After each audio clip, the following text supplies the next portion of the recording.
Hi everyone and welcome back to another video. Today I'm making this creamy and delicious pasta with broccoli and mushrooms. So keep on watching. Now firstly I'm boiling the pasta in a little bit of water. Add around 1 teaspoon of oil and a bit of salt.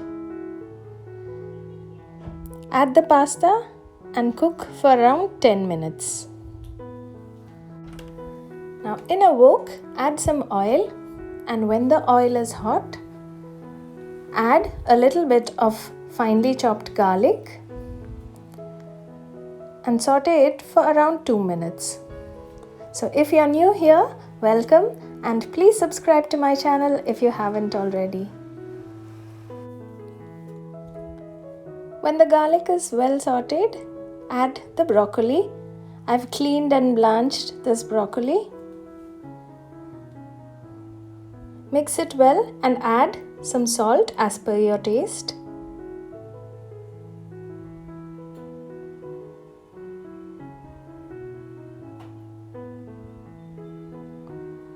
Cover and cook the broccoli on a low heat for around 6 to 8 minutes.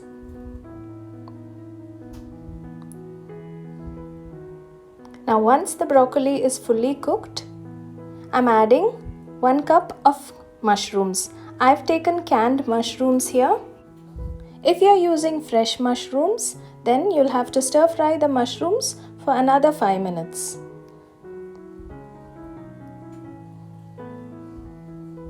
Mix it well and then transfer the cooked broccoli and mushrooms into another plate.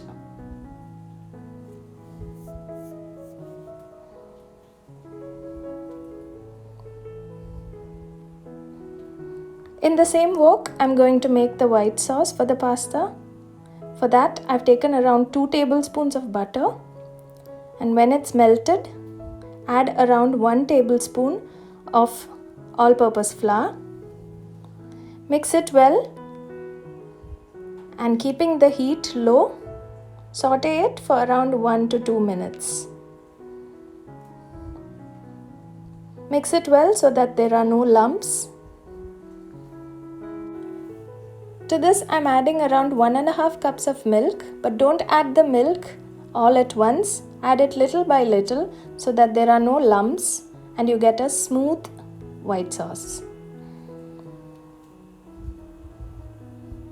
Mix well and add the rest of the milk. Add a little bit of salt. Don't add too much as we've already added salt to the broccoli. Half a teaspoon of black pepper, a little bit of chili flakes, and a pinch of oregano. Mix everything well and continue to cook it on a low heat till the white sauce is nice and thick. Add the broccoli and the mushrooms. And now you can add the cooked pasta into it. You can add a little bit of grated cheese on top. This is optional. Mix everything well and our delicious and creamy broccoli and mushroom pasta is ready. I hope you all enjoyed this recipe. If you did, make sure to like this video and subscribe to my channel. Until next time, bye-bye.